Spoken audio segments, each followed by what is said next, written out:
Hey everyone, this is Jason with On to Play Games, and today we're going to be talking about kind of a lead up to the Galactic Championships, some of where we were, and I'm going to pull some information from Eclipse TCG and Plus Two. I'm going to give a little bit of validity to some of their arguments. They do a great job of giving us some of the philosophies behind how the game evolves and where you want to be, and I really want to give them props. I really enjoy uh, watching the content from those channels. And then we're going to look at like where we are, all right, at the end of the meta, how that's going to affect the Galactics, and then like what are we going to get from Ashes that really pushes the envelope and changes the meta, and it is going to be a shakeup. But first, I do want to bring your attention to a link that I'm putting down in the description. This is a link to a short, a reel that caught my eye. It really is about Magic the Gathering, but it really is something that all TCG players can find themselves victim to, and that is theft in our postal systems. I lost my first Magic the Gathering collection that had cards all the way from the summer of '93, Power Nine, all the good fun stuff, and it crushed me. I didn't play for 10 years after that, any card games. So I know other people that are friends of mine that have been victims of people stealing, and we all want our cards to get where they're going when we're selling them, and we definitely want our cards to arrive when we pick up these things that we value so much. So check out the description, click on the link, give a quick look. It's a short little reel, and if you see those serialized lands pop up in your store, then know those particular numbers, those are most likely been stolen. All right. With that said, we're going to go ahead and shift gears back over to Star Wars. And I want to start with kind of doing a little breakdown of what the formats look like for the Galactics, what you can expect, what you need to do to be able to get in and progress through the event. So, with that said, let's take a look here. All right. I didn't put it on the slide, but Friday is the last chance qualifier. For those of us like myself that didn't get enough points to be able to um, make it through planetary qualifiers and sectors, unfortunately, there just wasn't enough action going on in my area for me to justify going to all these different events, taking 4-hour drives just to go try to qualify for the big show. Just wasn't in the cards for me this season. There's a last chance qualifier. However, you're going to have to go 7 and 8, 7 out of 8. You have to get 21 out of 24 possible points. I don't even think you can double ID at the end. I'm pretty sure you get if you get it's 8 rounds, you get 6 wins, so that's 3 times 6 is 18, and then 2 draws, and you're looking at 20 points and you miss. So be prepared to battle it all the way out for all the points you can. And if you're fortunate enough to be at a 7-0 record going into the last round, you can quit right there. You can concede that last round if you want to. Maybe you get your teammate in that's sitting at like a 6-1, and you can get them in.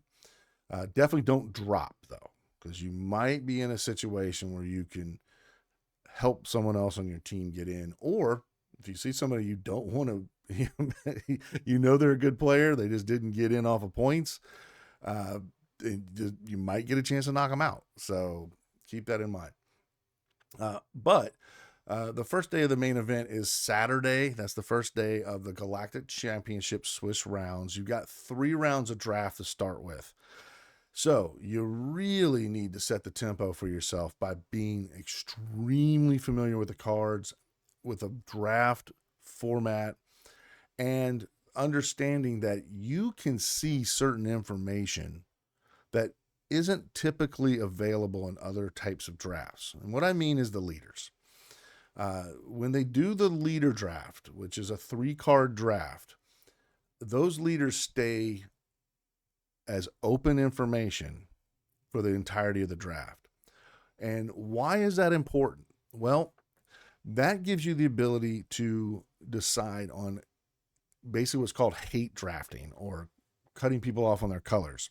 Let's say you open up the first pack, you're looking at your leaders, and the best card in the pack isn't in your colors, but a player two down from you, it is in one of their better leaders' colors. Let's say they got Cad Bane, and you're looking at Ninth Sister. Do you want to hate draft that and keep them from getting that 3-for-1 advantage there? That's something you might consider doing, you know. So understanding that this draft is a little different than most other TCG drafts is important. After the draft 3 rounds, you go into 5 rounds of Premier. Each person gets 3 points for a win, 1 for a draw, and 0 for a loss, and 18 points advances you to the next day. 18 points means you have to win 6 out of 8 rounds. And it is not really in your best interest to ID in day 1, because you still have to add your points from day 1 into day 2. Now, with that said, there are going to be players that will ID with their teammates. Say I've got, 18 points already. We're going into the last round, and I just want to make sure we both get 19. Or we both just get 1 point each instead of one of us getting 0 points for that last round. I might ID with my teammate, okay, or a friend of mine or something like that. But for the most part, it is in your best interest, with no outside, things going on, for you to just play out your rounds. Let your match be determined by a game of Star Wars Unlimited. Then when you go into day 2, you carry over points from main event day 1 into main event 2. And again, this one starts with 3 rounds of draft. However, this day is dominated by draft play, because after the 3 rounds of draft, there's only 2 rounds of Premier. So you're getting 7 rounds of Premier play and 6 rounds of draft play. All right. The field is slightly skewed towards Premier, but you have to perform well in both of them. It's not even possible to get to day 2 if you don't win at least 1 round of draft. It's just not even possible. And if you only win 1 round, you got to go 5-0 in Premier.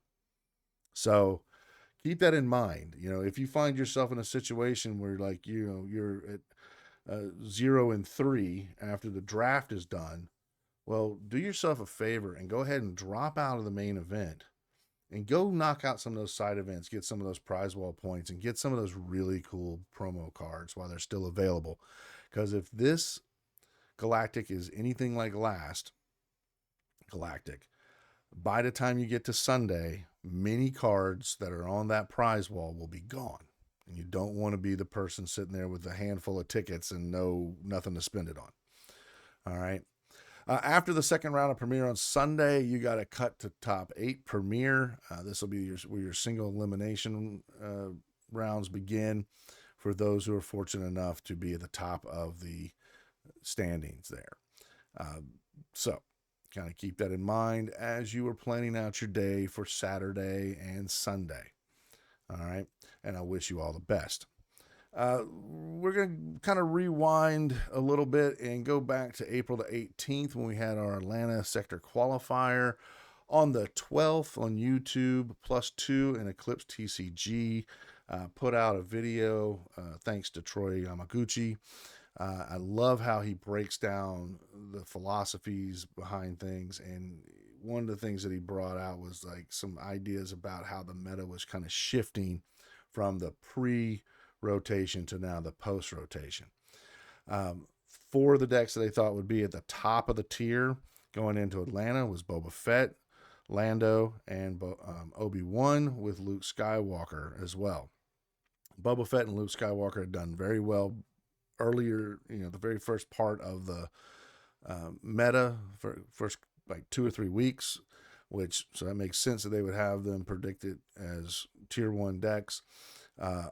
Obi-Wan had kind of jumped into the scene as a counter to Boba Fett, racing them with Restore and kind of Voltroning their units with upgrades.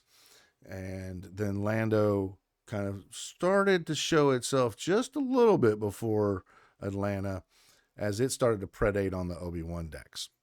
And then they had in tier 2 some various ones. To speak of, you've got the Chewbacca and the Mother Talzin. And then what they have listed as rogue decks, the one that jumps out to me is Darth Vader. Darth Vader is a known quantity. You know, somebody always brings it. It's one of the cheapest decks. It's very straightforward.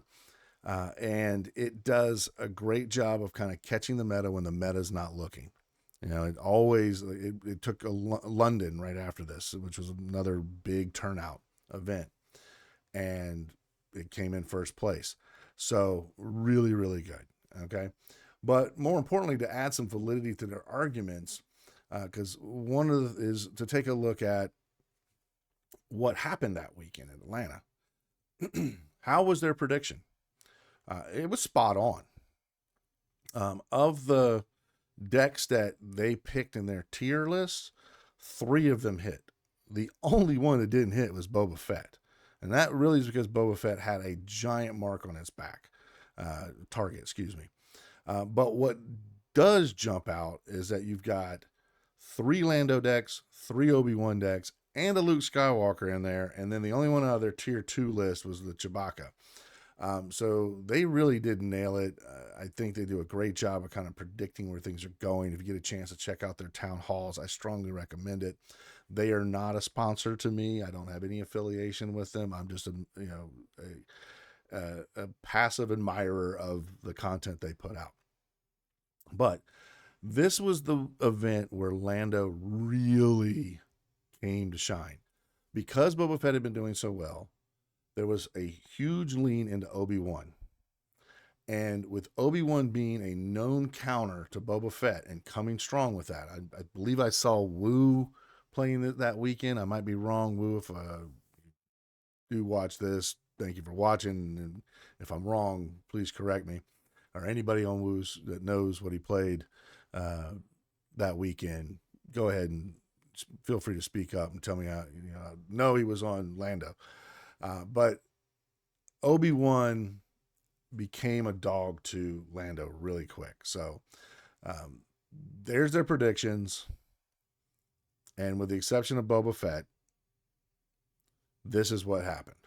All right. Even Luke Skywalker snuck into the top 8. All right. So really good stuff there. And one of the things that Yamaguchi presented in that video on the 12th of April was that the meta had kind of shifted from pre-rotation. There were these very impactful plays, units that, hit the table, took out another unit, controlled the board, a lot of back and forth at the unit level.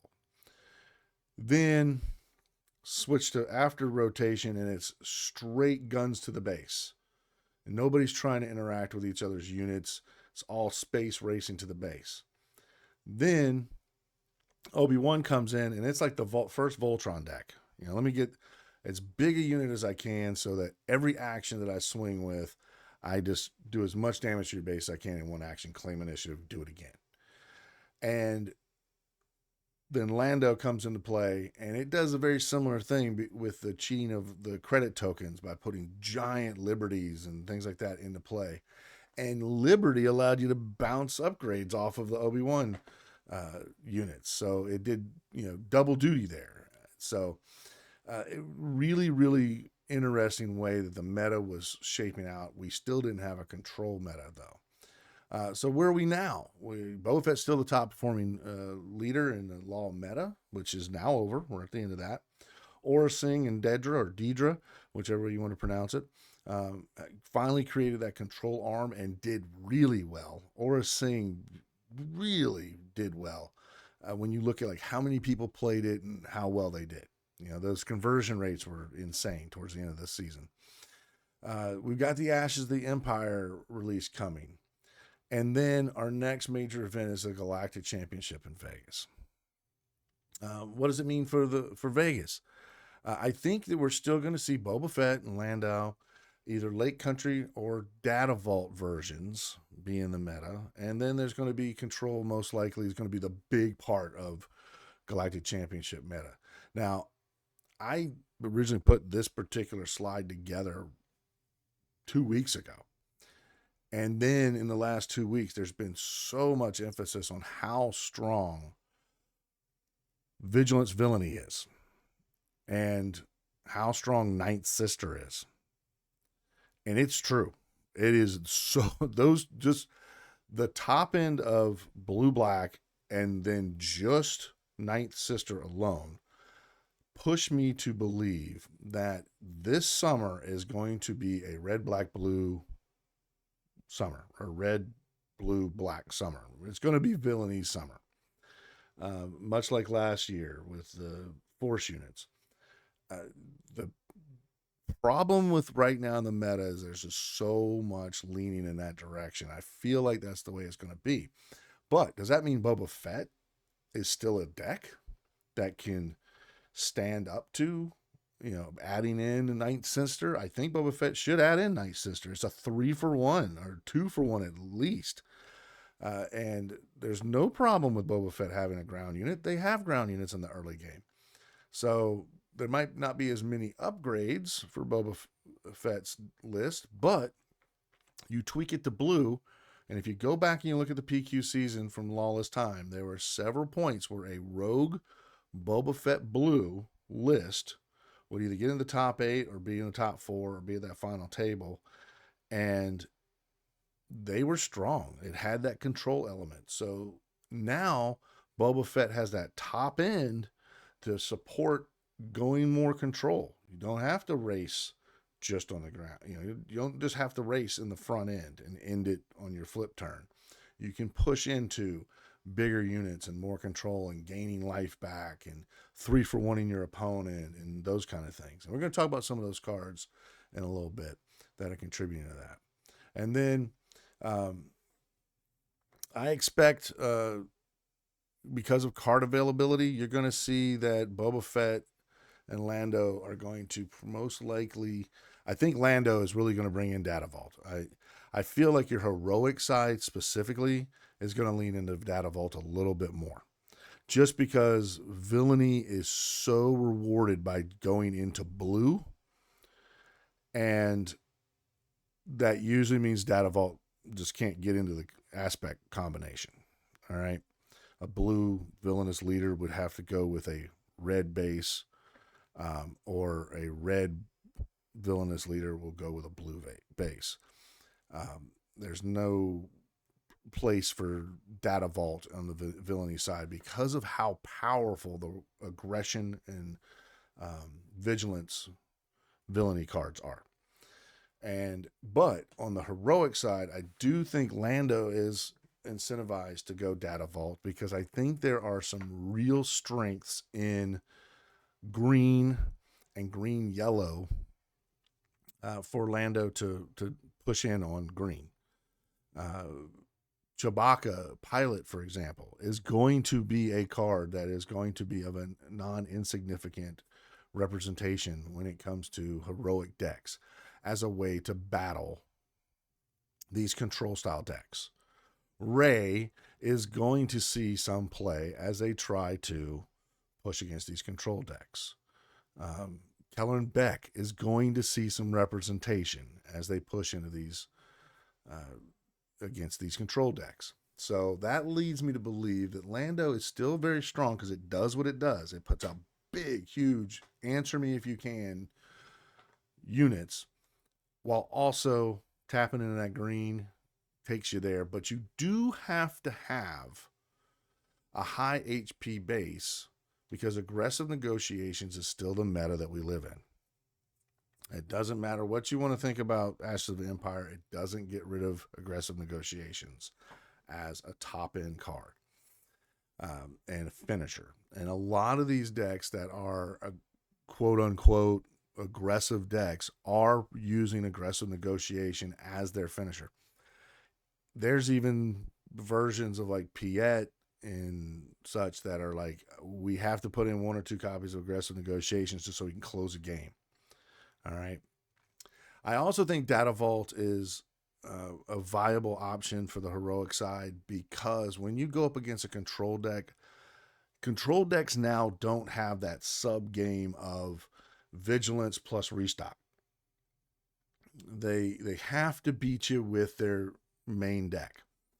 Now I do think that 000 can kind of counter that a little bit because you put a card from your discard pile back in the bottom of your deck.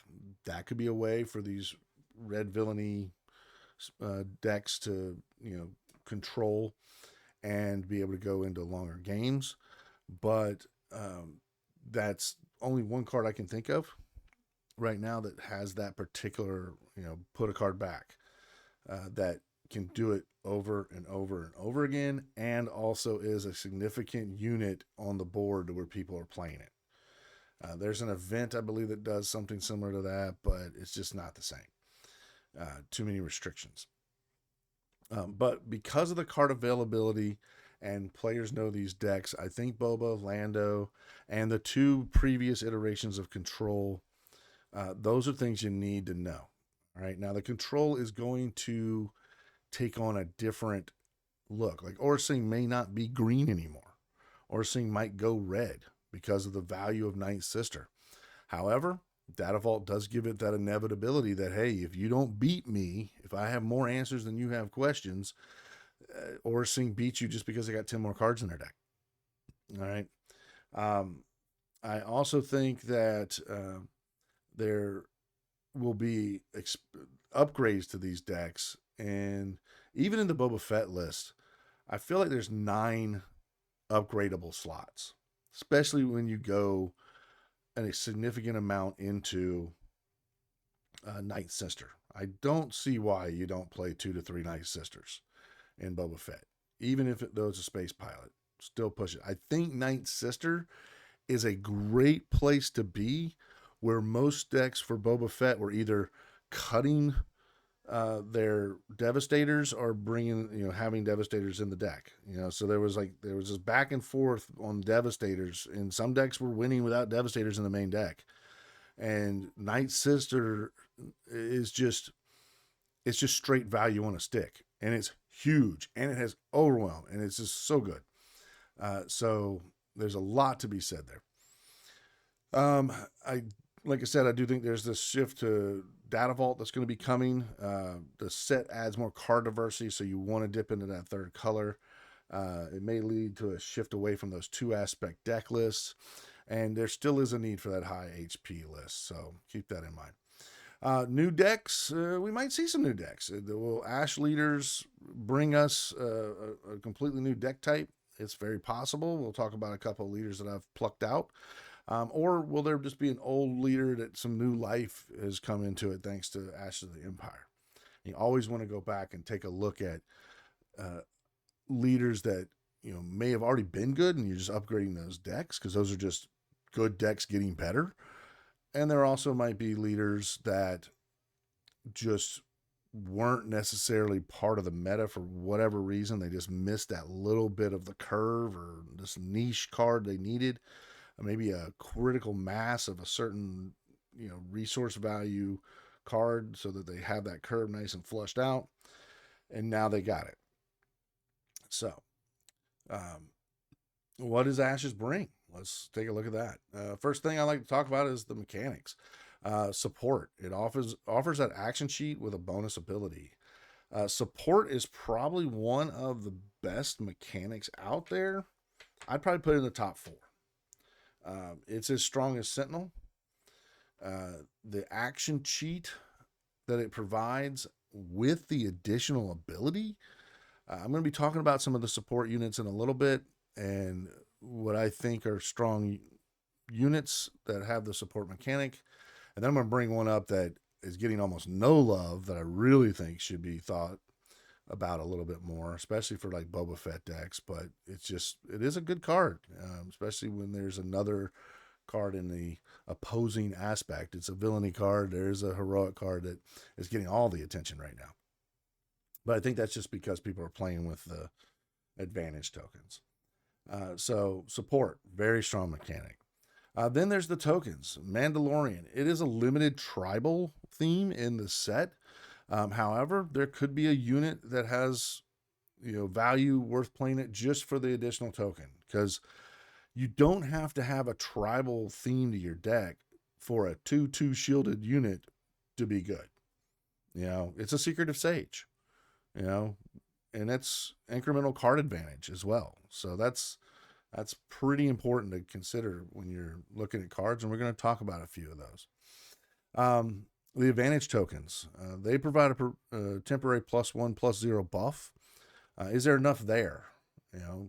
Some are arguing there is when it comes to the aggressive side, but they are very much aggressive tilted decks, and once the game gets into resource 7, they start to struggle. So I feel like the advantage tokens are not as strong as some of the other things on this list, especially the support mechanic in the Mandalorian. So that leaves us with units, events, and upgrades. There are some extremely powerful units in this set. It is completely changing the meta for Star Wars Unlimited. I'm not going to go as far as saying that this set coming out, that Ashes is as good and powerful a set as Spark of the Rebellion. But in our post-rotation meta, just in that bubble, yes, it is probably more impactful than Spark of the Rebellion. See, back in the day when Spark of the Rebellion came out, that was where we were. And then everything came out after that. It either brought the power level up of the game or it brought it down, and it trended kind of downward. Now we've trended so far downward that we're now looking at a set that comes in and it's just straight up. There is no going back. It's now pushing up the power level across the board, and that's exactly what Ashes has done. And it's doing it in its powerful units. There are some good events. I'll talk about a couple of those, but there's not a whole lot. And then upgrades, I'm kind of maybe the Dark Saber. It does have the turning the unit into a leader unit, and that's kind of nice with the kind of removal we have. But is it enough? I don't think so. But who knows? There's better players than me that are going to be pushing these cards at the Galactics, and I do not discourage you from trying to break any card, especially ones that are not already being talked about by everybody and anyone. And I'm going to be talking about a lot of cards that everybody else is talking about, but I'm also going to throw a couple spicy ones on my own in. So for me, the gold standard, that's going to be the mechanic of support. It has got the action sheet and the ability tied in one, and it basically turns every card that has support on it into a version of a Fleet Lieutenant.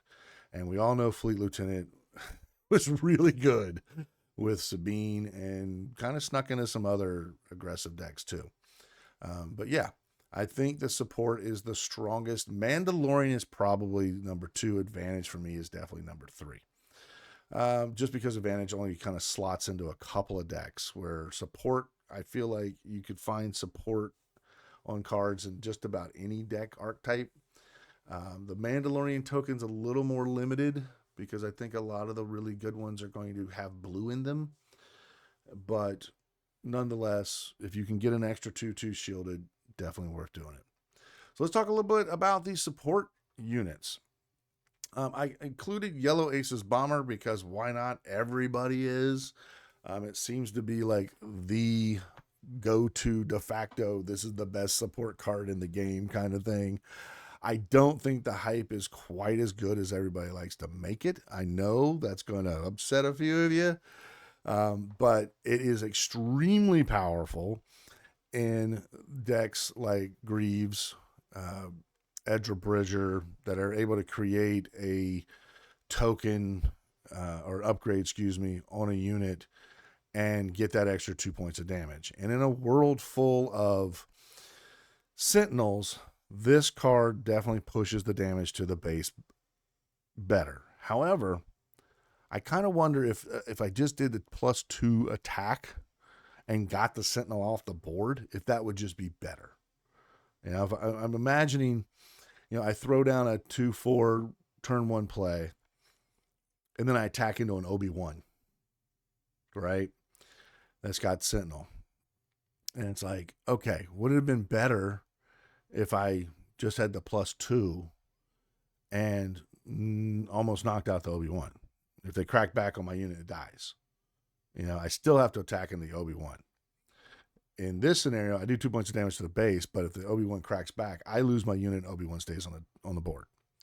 So, I am going to show a card a little bit later that's in Villainy that kind of fills this same spot that nobody seems to have on their radar. And I want you all to have it on yours. So we'll check that out in just a bit. Red Leader. You may not think of this as an excellent card when it comes to Premier because of that 7 resource cost to play it.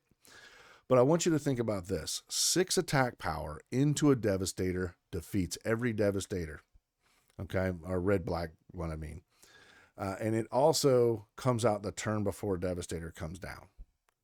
And it survives Devastator coming into play. All right. It's a massive space unit.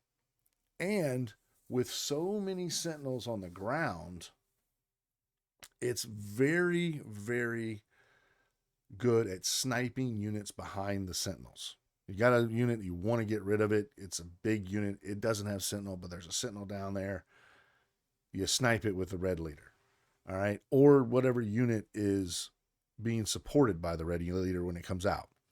It also allows your ground units to snipe space units. So it gives things like Lando, which have had problems with space leaders and space-based strategies, the ability to kind of reach out and knock down a space unit. And that's really important, while also putting a 6/6 into play in the space arena.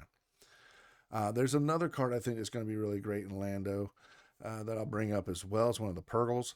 And this card here, I think its biggest drawback is that it's green, yellow, white. So it's very like pinned in a corner as far as what decks can play it. But I think Lando can make some use of this as like a 1 or 2 of in a list. And it has that ability to kind of snipe units behind Sentinels. With that said, keep in mind the keyword Sentinel. Don't quote me word for word here, but it basically says that your opponent's attackers cannot attack your non-Sentinel units or bases in this arena. So the attacker, I said that kind of wrong, but it's like attackers in this arena can't attack your non-Sentinel. So basically what I'm saying is, when you use Red Leader, when a Red Leader attacks, if there's a Sentinel on the ground, you can choose to attack the Sentinel on the ground or any of the other non-Sentinel units or the base, because Red Leader is attacking from space arena and not the ground arena. However, if there was a Sentinel in space and a Sentinel on the ground, you have to attack one of those 2 Sentinels or one of the Sentinel units. It can be the one that's directly in front of you in space or the one on the ground, because both of those are Sentinel units. And just kind of keep that in mind, that if they have a Sentinel on the ground and you have Red Leader in space, Red Leader does not have to attack the Sentinel on the ground if it decides to attack to the ground. All right. That's a big deal. The next thing to look at is the Great Mothers. It's not getting a whole lot of hype because, one, it is a 7 cost, 6/7. But I think everyone is kind of so tilted towards Cad Bane and red, blue, black that black and green are not getting that much of much airtime. So, but this ability is so good. It allows you to attack in with one of your smaller units. Maybe it's a Mandalorian token. You lose a shield, they lose a unit. It's incremental card advantage there, or you're just trading with a smaller unit that you played earlier in the match, or earlier in the game, excuse me, and you trade value, like a 2 or 3 drop for their 6 drop. Okay. And excuse me. And then you got a 6/7 to deal with. All right, not bad.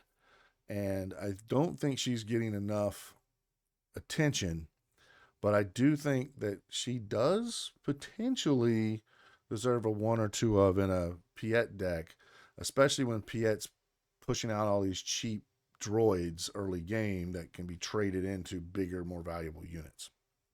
So I do like her. I don't think she's, I'm not saying like, oh, good Lord, she's the hidden gem, but that ability is really, really good.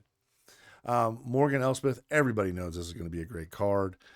This is Thrawn's little baby girl. I mean, it is so good. It's going to be great with Mother Talzin. It's going to be great with Thrawn, and it's going to be great with Cad Bane. All those are awesome. And if Boba Fett goes blue, she's going to be there too. She's just really, really strong.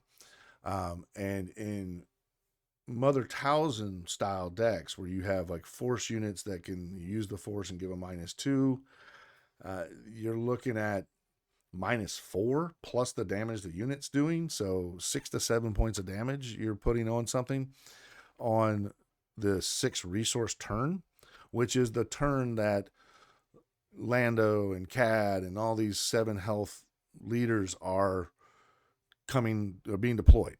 So very strong. I've added Grand Admiral Thrawn in here, mostly because I thought it was neat that it kind of reminds me of Mace Windu. I don't think I've heard anybody make that comparison yet, but he's got the same body as Mace Windu from Spark of the Rebellion, same cost. It's on the villainy side. It has that, like, when you defeat a unit, if you're still alive, you get to ready, which Mace Windu does. And it kind of offsets the ambush that Mace Windu had, right, with support, allowing a different unit to be the one that crashes in and potentially takes out a unit and then readies and maybe goes to the base or goes at another unit. And then it's also a 5/7 sitting there that gets to do it itself. And it does it, if it kills 3 units in a turn and somehow still alive, it readies 3 times. So I think it is kind of a Mace Windu-esque card. With that said, Mace Windu really only saw like, a 1, maybe 2 of every now and then in the old meta. So I don't expect Grand Admiral Thrawn to be all over the place. But if I'm playing in villainy, aggression, command, then there's a spot that Grand Admiral Thrawn can fill. And kind of just like Mace Windu, surprise your opponent and kind of take games that were unable to be taken without it. So just kind of keep your eyes on these support units. Let's take a look at the leaders. You got Luke Skywalker. I can save him. I like the action sheet. I mean, it's really nice that it's like a triggered I heal a point and not I take an action to heal a point. However, I don't think 7 HP is good enough for a 7 resource leader on turn 6. There's just too many ways to take him out. And one of the things that I've seen from playing against Luke, I haven't played a Luke deck myself, but, I haven't practiced. I've played it like once or twice. But if the Luke doesn't come out and make an impactful run on the board, the deck does kind of fall apart. So really the question is the heal enough? Okay. Ahsoka Tano, Trust in the Force. This is a 6 HP, 6 resource leader. Is it enough? There are some, Lando comes out on the same turn, has 7 HP, and potentially puts out Qui-Gon and kills her. So the fact she only has 6 HP is kind of a problem. And it takes an action to get the +2, but she does have the ability to have some very explosive. If you don't know what you're looking at, and Ahsoka can surprise you and really punish you. Most people that are going to be going to the Galactics and spending the kind of time and money it takes to be at this event are going to be able to play around Ahsoka Tano. I don't think she's where you want to be for the Galactics. Cad Bane, still faster than you. Everybody's talking about this card. There's nothing new for me to say here. He is probably going to be basically the new Boba Fett. And I really kind of think Cad Bane and Boba Fett maybe together are equally as good. They both do like little ping points of damage. And they both have the ability to tap into aggression, vigilance, villainy cards. And that alone puts them in the same kind of tier up to their own. Cad Bane does have that 7 HP on the 6 resource turn on turn 5. That's the same as Lando. I kind of use Lando's stats and flip as kind of like the gold standard where you want to be. So I see that. And the only negative to Cad Bane, if you take it to the Galactics, is that everybody's going to expect it. Everyone's gunning against it. Is that a bad thing? Not if it's the best deck. Just be ready to have a sideboard strategy and maybe 1 or 2 cards devoted in the main board to handle the immense amount of mirror matches you're going to run into. And there will be a lot of them. Grogu Charming Champion. I put this one here because it's kind of a meme. It can be deployed over and over, but not on the same turn, which is why I put that little sad face there, the OG emoji. If he could be deployed over and over again in the same turn, he would be a contender. I don't think he'd be broken. I've heard that argument. I've heard people like, oh my goodness, if he could like flip over and over every action. No, he wouldn't be broken. All it would do is make your opponent attack into him, and then you can decide whether you're going to attack with a different unit without his buff or flipping back over again, and your opponent attacks him again. That's it. I mean, that's the thing. And it doesn't force your opponent to take an action to kill him, though, so that's kind of cool. Grief Karga, Gracious Magistrate. It has that turn 5, 7 HP. It's got 4 attack. It's a nice big fat unit when deployed. It's great with ambush. It creates an incremental advantage with the advantage tokens. Either I'm getting just a little chip more of damage to your base, which 3-4 times in a match can make the difference on whether I win or you. Or I'm trading up into a unit that I shouldn't normally be able to kill and getting it off the board and therefore getting that card advantage. So very good. I put Grief Karga here and I didn't put Ezra because I feel like Grief Karga is just a better version. But a lot of people are liking the Ezra. I think they just do similar things, and so I didn't include Ezra as well. But it really doesn't matter because this is the gold standard, Cad Bane. He is the deck or the leader out of this list that everybody's either going to be playing or everybody's going to be ready to play against. So Luke Skywalker, he could be good enough. His ability does kind of like counter Cad Bane's ability. As long as you're attacking with your units, you can kind of get away with it. It might be able to stop things like Top of the Summit because you're taking that damage off, and that can kind of play into your hands if your opponent isn't wise about the damage on their units when they use their Top of the Summit. But I really think that the 7 resource deployment, and it's only 7 HP, is a bit of a problem. However, if he swings across the ground 1 to 2 times, really, gets that restore and puts 12 points of damage on your base, that could be enough to end the game. So, but there have been arguments that the deck itself is not very good at coming from behind, where these villainy decks they can come from behind in a crazy way. All right. Let's take a look at some other units. We've got, Marzook, I think is what I'm looking at. The value of this card as a 2/6 Sentinel just can't be overstated. Turn 2, I get to gum the whole board up for probably for that turn and the next.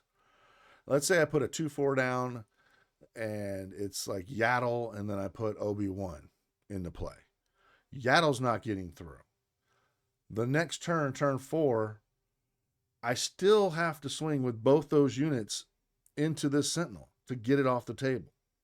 It's insane. Right behind that, though, is Moff Gideon, which I added in here because Piet could actually be a leader worth taking a look at.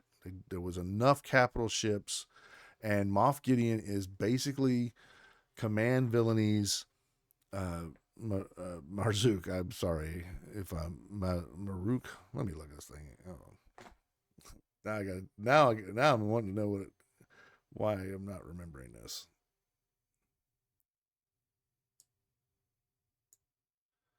Yeah, Maruk. All right, cool. Uh, had to do that. So Maruk, it's basically Maruk. It's one health HP less, but it has a pretty cool little win defeat trigger, and who knows, maybe even could find its way into a Thrawn Green, which I don't think you should go there, but who knows. But if you can squeeze in an Imperial unit that has that's non-unique and get that extra value, it definitely is. It's even better than Maruk. So the Imperial armored commandos, don't really have to say much about these guys. They're sentinels. They got shields. They are basically setting the stage right now for the ground. Enoch, I think, is really good if you can get it into a vigilance command villainy list. That ability to just jump ahead in resources and it can be insane, especially if you back it up with a Chimera, and that Chimera heals you.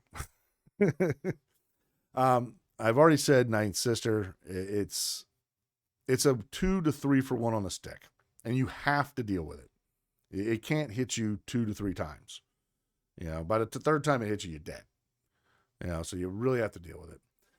The Chimera kind of is the answer that all command decks have been kind of looking for, and that is it provides healing damage from your base. Since we don't have Vigilance to heal 5 damage from your base, you got Chimera now. It is a 6 toughness. Now, remember when I went back and I was talking about the red leader? It has a 6 attack power. The problem is they both come in on the same turn, so you kind of want to bait your opponent into playing Chimera first, and then you're playing your red leader. If you're lucky. If not, then they're most likely they're going to defeat it, and then you're kind of stuck there.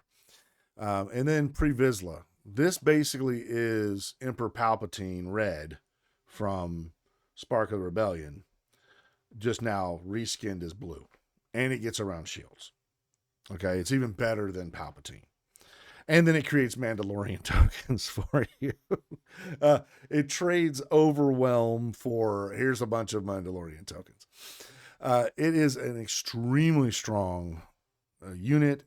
It really is going to be the card that people are going to play to kill Chimera or to kill Devastators. It comes in the turn after. It does, it kills up to 6 HP. It does everything you need. So I find that that's going to be some really great villainy cards that people are going to be having to face in Galactics. And not all of these are legendaries or rares. All right. This Imperial Armored Commando, that's going to be something that a lot of people are going to face. Okay. And you just have to be ready for it. Moff Gideon, you're going to see that Sentinel. It's happening. So there's a lot. Just blue, red, blue, green, black for limited has a tremendous amount of uncommon rarity and common rarity Sentinels. So you got to think about that for your first 3 rounds of day 1, right? And first 3 rounds of day 2. Let's take a look at the heroic side. I put in Crux Medine, I believe is how that's pronounced. I think there's a world in which you could play a green-yellow heroic list with a Pilot Luke and maybe the new Admiral Akbar. Not Pilot Luke. I meant to say Pilot Han Solo and the Admiral Akbar. And you're like 1 drop, 1 drop. Play this 3 drop on the ground. Hopefully they only played a unit on the ground, and you are able to put a 4 drop, or a 3 drop in the play or something like that. Or at least another 1 drop. or even if you don't do the Han Solo, never tell me the odds, this has the ability to put out some additional units out of your hand for free. And anything that cheats resource costs has been a strong mechanic. Now, it dies to everything. If it was a 3/5, this card would be gold. Okay. But unfortunately, it doesn't have tech stats. A 2/5 would have been wonderful. The Mandalorian, I like everyone's saying shield tokens don't matter, blah, blah, blah, because Cad Bane and whatever. I tend to disagree. I think that if you can make Cad Bane ping your shield, you have opened up the ability to grab the initiative or take an action or swing at their base, do something. I also like the fact that if you have the initiative, you play Mandalorian, it's like immediately putting a shield token on anything that you had out, Sentinel or whatever. So it can go a long way into stopping that.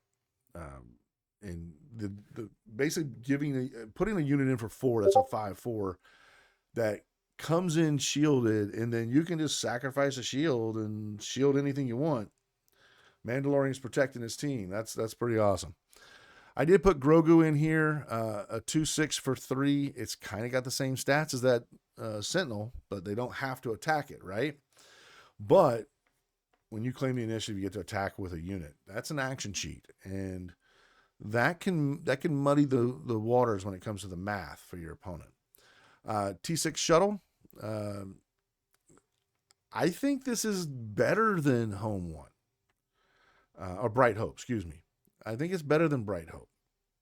And the reason I feel like it's better than Bright Hope is that it gives another unit +2/+0 while also being able to defend and do 2 points of damage.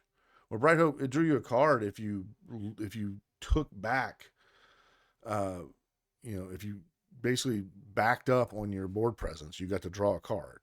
So it's like, I like this one. Plus, with all of these Sentinels, that +2 can be just enough to knock a Sentinel out of the way. It really can. And that's really where you need to be. So this one locks up an arena while also action cheating you an extra 2 points of damage. It's a Battlefield Marine. It repeats itself over and over again. It's pretty good. And if they don't get rid of it, the incremental advantage you gain from the +2 that it's providing over and over and over again with that action cheat, it will accumulate. Paz Vizsla, another great Sentinel. It is a little expensive, but this one's slipping into the Luke decks, really nice. And if it gets defeated, you create 2 Mandalorian tokens. If it gets defeated by non-combat damage, there's a lot of ways to cause combat damage or non-combat damage. It's very doable. But the fact that it's got 7 toughness is pretty good. It makes it a very formidable Sentinel on the board. Luke Skywalker, I think when it comes to heroic decks, you're going to see them lean towards, like I said, Data Vault, I think is going to come back. I think the days of Lake Country are going to be behind us. It was kind of a necessity, and we had a limited card pool, so there wasn't a lot of reasons to splash outside of into a third color. Now we're in a different world. We have more cards available, and there may be a need to have that extra 10 cards in your deck. So why not go ahead and put in Data Vault? If you're doing that and you're heroic, Luke Skywalker gains a lot of value. The 5/5 body is a little bit understated, but the fact that it does 3 points of damage across all units. Across 3 damage to each enemy unit. Right. Okay, I read that right. Is huge. I mean, you're talking about the ability to possibly wipe out a whole board. And he's on curve behind Queen Amidala, and there's another Mandalorian that creates tokens, that can work for this as well. So it's really good. And I think that it's a card that will shine How well it shines, is it worth 3 of? Those are questions I don't know. But a 1 or 2 of is like a little surprise, haha, to keep your opponents honest. That could be something that he has a spot for. And then home 1, it's a Sentinel. It has got a huge rear end. I mean, there's 17 points of stats for an 8 cost unit. I've always gone with 2 times, you want 2 times the cost plus 2, and then some decent stuff. This one's right there. But the fact that's in stats. So this would be 16 plus 2 would be 18 points of stats. It's got 17 plus the Sentinel. But the fact that it heals up your whole team. If this gets played in a Lando deck where they're playing this right before top of the summit, home 1 could save your team. It could put just enough units outside the window that even the Boba Fett flip isn't enough to wipe out your whole board. Okay. And it won't die either. But it does lock up that whole arena as well, really nicely. Is it as good as the old home 1? Probably not. But it is good. This effect is strong. And it might be one of the few saving graces for Heroic. Let's take a look at some cards that are kind of outside the wheelhouse a little bit. One of the ones I think that Lando is going to incorporate into its list is the Heroic Purgle. It's got that ambush, so it could, that's really good. It's giving that +2 attack when it's ambushing. So its ambushing is like 5/6, which is huge. And Lando has had a little bit of a problem with space units, so this works really well in trying to combat that space arena for Lando. It needed a little bit more there. Poe Dameron. We're in a world of Sentinels. Throw down a Poe Dameron. It's a battlefield marine with a Spec Force soldier wrapped up all in one, and it affects all units. It's so good.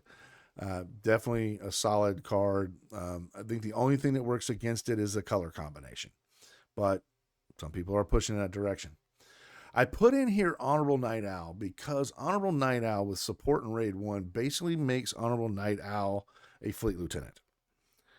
Almost exactly a Fleet Lieutenant. The only disadvantage it has is that it only does 2 points of damage on the defense. All right. But support Raid 1 is Fleet Lieutenant. So I can see this being played in more aggressive decks, and definitely, it may not be the card you want to play on turn 1, but it's definitely a card you could play on turn 2 and follow that up with a strong 1-drop. Okay. I put in here Dagger Squadron Wingman, not Dagger, Danger Squadron Wingman. It's not an exceptional unit all by itself. In limited, it's good. All right. In limited, it's solid. Same with the Honorable Night Owl. However, it does have Fighter as one of its traits, which means this can go into a Luke deck very nicely. It fits on the curve, and that advantage token that you're getting on attack, it can go a long way into making those smaller units just that much bigger and getting that chip damage that you need. All right, so this card could make Luke just that much more viable. And I think if you haven't checked out Luke Skywalker Pilot Leader in this new meta, check him out. Throw this in there as like a 2 of, maybe 3 of. It's a decent sized body. It's a 4/5 for 4. That's not bad stats for space, and it's got a decent on attack trigger. So definitely worth checking out. On the villainy side, though, Gorian Shards Corsair. This is almost criminally underestimated. It's so good. It's a 6/5. Again, that's 6 attack power. It can take out Devastators. Its back end is big enough to live through a Devastator. 6 is kind of where you want to be in space when you're bigger ships. It's a capital ship, so it could possibly make it into, some type of Piet list.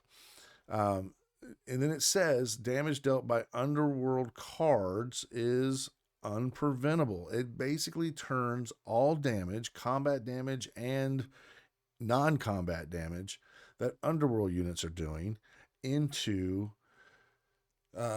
indirect damage. With the one caveat is they don't get to choose where the damage goes.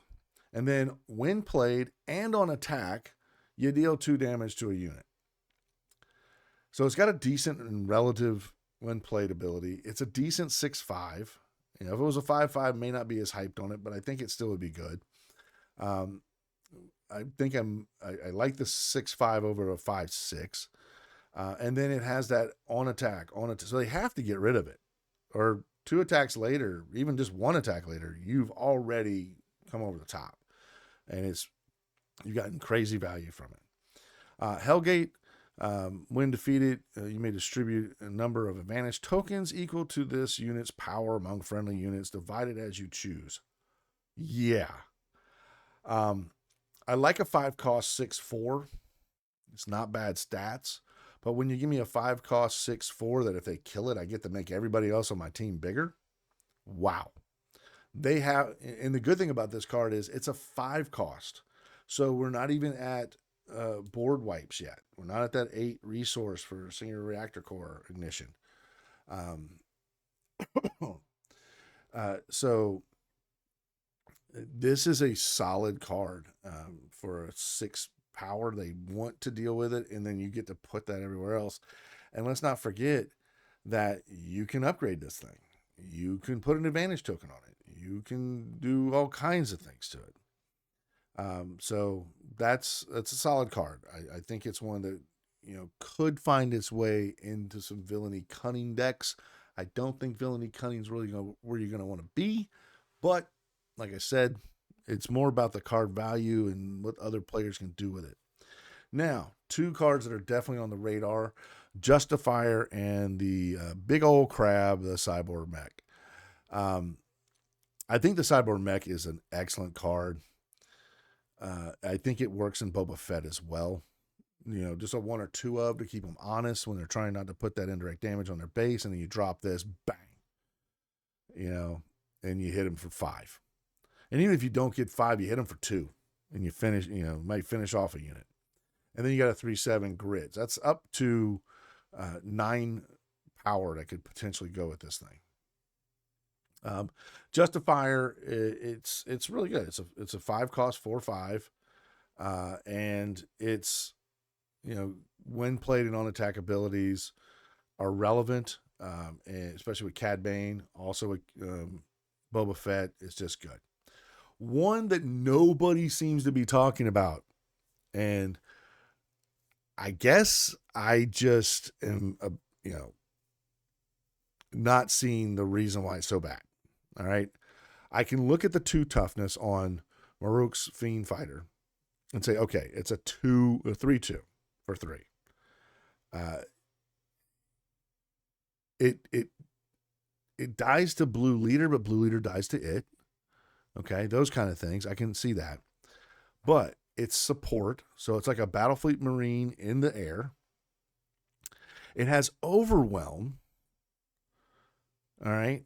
And when we go back to the yellow bomber, it's doing damage to the base. Well, Overwhelm is allowing you to overwhelm onto the base. It's +2 while attacking the damaged unit. We got Cad Bane putting points of damage. We got Boba Fett putting points of damage on units. And we've got the ability to, use Cad Bane, then play this card and strike into a space, turn 1 space play for your opponent and overwhelm the base. And it doesn't have to be another space unit that you're putting this on. You can be doing the +2 and having your turn 1 play attack into their 2/4. I play a 2/4, you play a 2/4, I claim initiative, I play this, I attack your, with my the red R2D2, I can't remember his name right now, and take it out. But and do the ping damage to it, because it doesn't say on attack get +2/+0. It says this unit gets +2/+0 while attacking a damage unit. So if I attack with the is it BT, the aggression villainy 2/4, and I peel off a red card off the top of my deck, and I do a point of damage to a ground unit, it's now got a point of damage on it. I now go up to a 4/4, and I kill your 2/4. I would kill a 2/5. I could take out. You could take out a what's his name, the Gunji, with this card. So I really think this card, the Maruk's Fiend Fighter, it's an easy 2 of, in these ping damage decks, and with the right turn 1 play, it kills up to a 2/5 and leaves a unit behind. Plus, you got the space unit. It's a 3/2. I think that this one's being missed by both Cad Bane players and by Boba Fett players, just because they, aren't really seeing the value of that overwhelm stat line there. But again, that's just my opinion. If you disagree with it, feel free to tell me why it's such a terrible card, why it's getting so much hype, but we don't see that same amount of hype when it comes to. We see Yellow Aces Bomber getting crazy hype, but this Maruk's Fiend Fighter is just being ignored. I don't have to have a shield or an upgrade on my unit. All I have to do is put a point of damage on yours, and I can take out up to 5 points of damage on a unit, or up to a 5 HP unit, depending on what I have. 4 HP unit of, it's just, I think it's good. Anyway, I'll get off that soapbox. The next ones, these are going to be ones that are not color specific, and then I've got a couple of events that I put in here.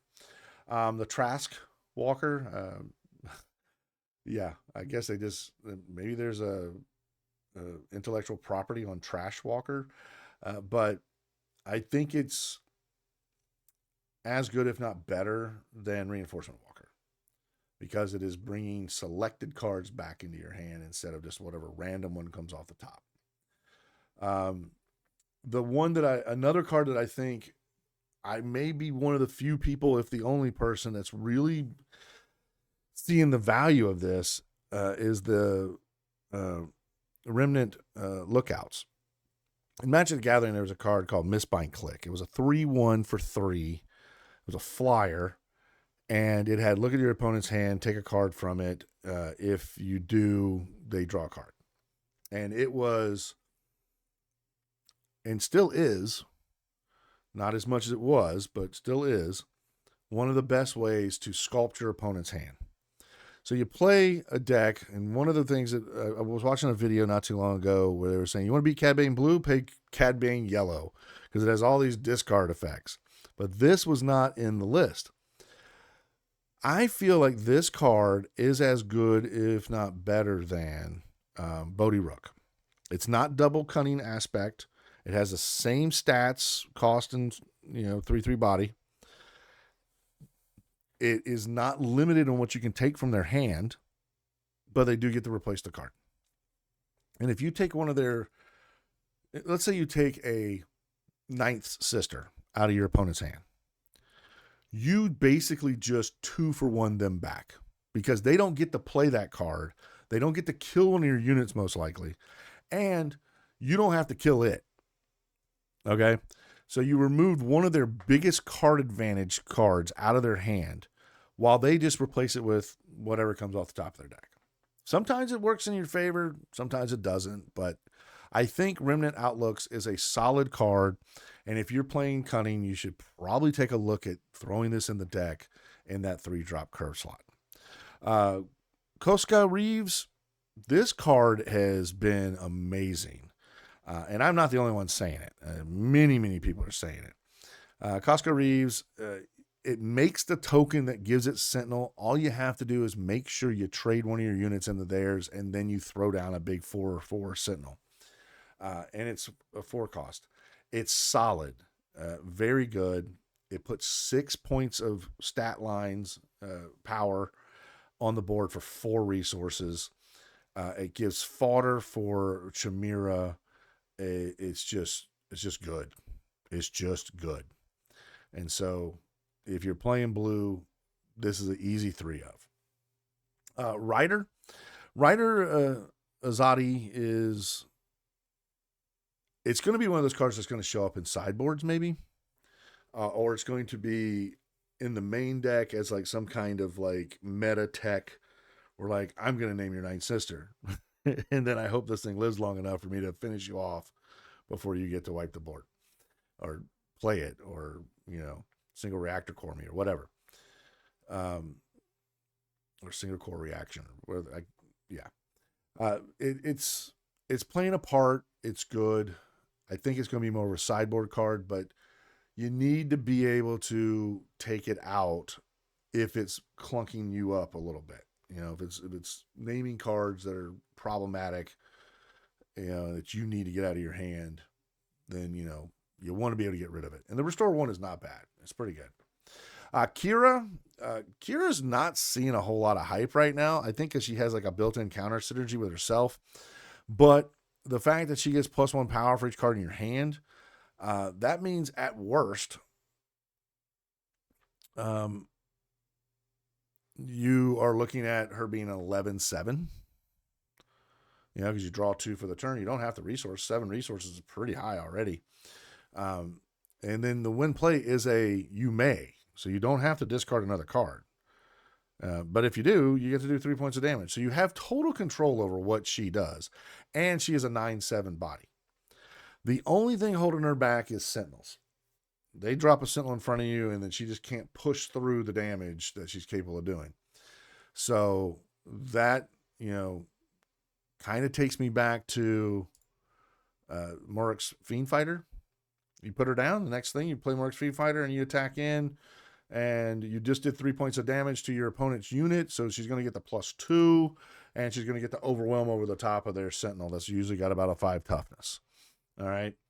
And she's going to do a lot of damage to their base. So there's just one little interaction right there where these 2 cards have great synergy with one another and kind of unlock each other a little bit in the current meta. Hold them off, choosing a friendly unit, and it deals damage equal to its power.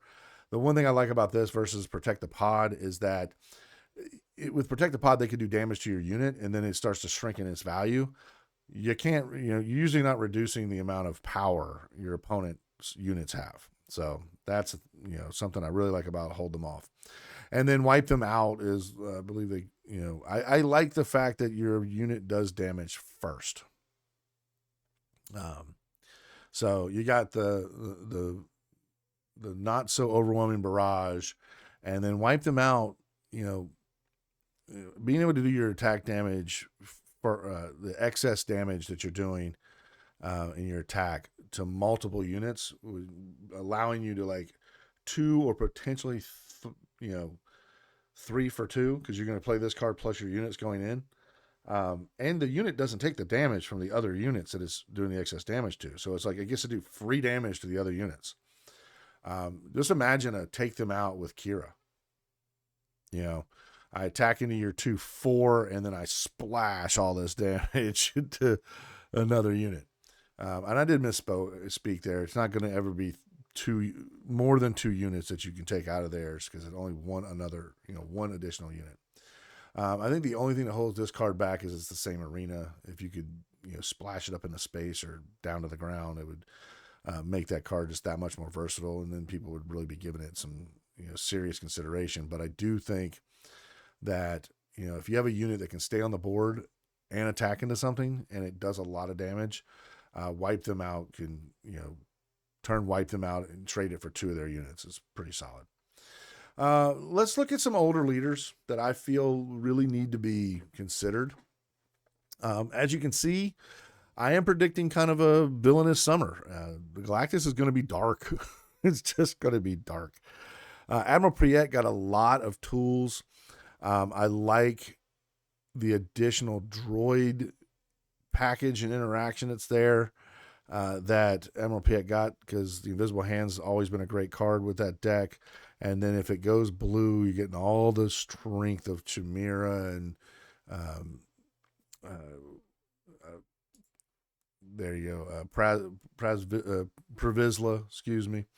Um, just those two cards alone is really, really strong to have in there. And it's not terrible to have some non-capital ships in there. But Admiral Piet is very, very strong. The biggest one that I think everyone needs to be worried about rising to the top is Grand Admiral Thrawn. I know that this will make one of my local players and fellow judge very happy to hear me on the same lines. I think Grand Admiral Thrawn is just well positioned. It doesn't even need to have the Ninth Sister in the list, but I think Ninth Sister is so good that maybe you run the splash base, maybe you just pay 10 for her. I don't know, but I do believe that Grand Admiral Thrawn yellow is probably the way to go. If it's not that, then it's going to be red. That's just the way it is. Devastator is a hell of a drug. Mother Talzin, for the same reason as every single red or blue villainy leader that's in the game, she just has access to some of the most powerful cards in Ashes, and Ashes is extremely pushed in the power level. Aura Singh, same thing. She's kind of like reverse Bane, if you think about it. It just defeats the unit, doesn't even do damage to them, so it gets around shields. That's kind of cool. And then Dedra, there's your card draw. But Aura Singh kind of takes advantage of that, with Data Vault. It's been able to take out Dedra. So, Dedra may not be the best control here. Might be Mother Talzin. It might be Grand Admiral Thrawn control, just with big capital ships and win defeat triggers all over the place. It might be, Cad Bane or Boba Fett just moving into more of a control side and going a little bit taller. Those kind of things. But yes, I do believe very, very wholeheartedly that the top 8 is going to be predominantly villainy leaders. Okay. I'm going to go as far to say 6 out of the 8 are going to be villainy leaders. I believe the finals are going to be 2 villainy leaders versus each other, and I think our champion is going to be a villainy leader. And I think the meta is solved. I know that it took a while for the meta to be solved in Ashes, but that's because we started with kind of an aggressive space strategy, and then we moved into like mid-range, and then control kind of came along. And that's like your typical meta wheel. Starts with aggressive decks, and then mid-range figures out what they got to, be able to hold off before they get defeated, or beaten. And then control then figures all of it out, and that's what's up.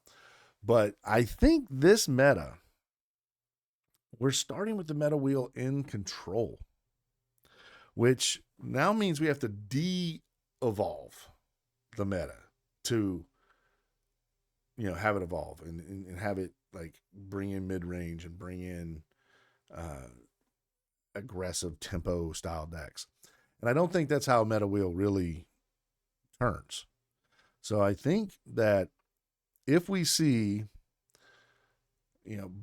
red, blue, black decks that are taller and more controlling dominate in the Galactic Champions, I think that's just going to be the way the meta is. And we're not going to have a whole huge, all of a sudden like aggression comes out of nowhere and is dominating all the control decks. I just don't think that there's enough there. Control has everything it needs. It's got, 2 and 3 for ones built into it. Previsla and Ninth Sister being like just gross. Token generation, Sentinels to slow the game down, life gain in the late game. It's just so much that has been thrown to villainy. I hope next set we see a balanced power shift for heroic, because heroic's going to need it. But that's just my 2 cents. That's just my opinion. And if you feel that my opinion is wrong, or that you have, you want to open the floor to debate, I'm not over here like trying to comment bait. I don't, go on a Discord and have the conversation with me. I don't, it's not about that. What it is about is sharing ideas. All right. And that's why I made this video. That's why I shared some of my ideas. Threw a couple of cards out there that really nobody else is talking about. In the ship, the support ship, and the outriders. I don't know why I'm completely blanking on 2 cards. The Remnant Outlooks and the Morex Fiend Fighter. I think those are cards that should at least be looked at again, and they can pop up in a Boba Fett list, at least the Morex Fiend Fighter. The Outlooks, they really do remind me of a very powerful card that allowed you to kind of manipulate your opponent's hand, get that best card out of their hand for a random card off the top of their deck, and get the knowledge of what they have in their hand. And that's really valuable for a turn 2 play. It's even better on turn 7 when you're getting ready to take their single reaction core, the board wipe. I don't know why I can't say the name of that card. It'd save my life. But yeah, I mean, there's a lot of value in that card. So there's a couple extra little things I'm throwing in that are different than anybody else really is, addressing. And at the same time, kind of reiterating a lot of the things that others have said. So I hope you found some value in this. And with that said, whether it's day or night, have a great one. Bye now.